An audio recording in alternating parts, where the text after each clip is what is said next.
ఒక మాట చెప్పనా,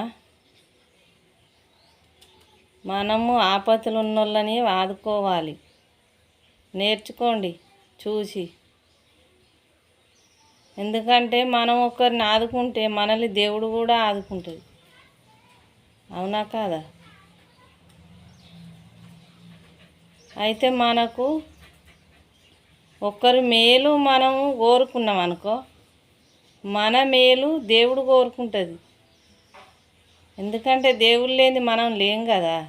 అందుకోసం ఒక్కరు మేలు కోరుకోనికి నేర్చుకోండి. మన మేలు దేవుడు కోరుకుంటుంది. అవునా కాదా? మూర్ఖుడైనా పర్వాలేదు, మనకు శత్రుడైనా పర్వాలేదు, ఆపదలో ఉన్నవారిని ఆదుకోవాలి. కనీసం మనకు మనీ లేకున్నా మనీకి కూడా సాయం చేయడానికి సాధ్యం కాకున్నా మాటన్నా సాధ్యం చేయడానికి ప్రయత్నించండి. నేర్చుకోండి, మాటన్నా సాయం చేయండి.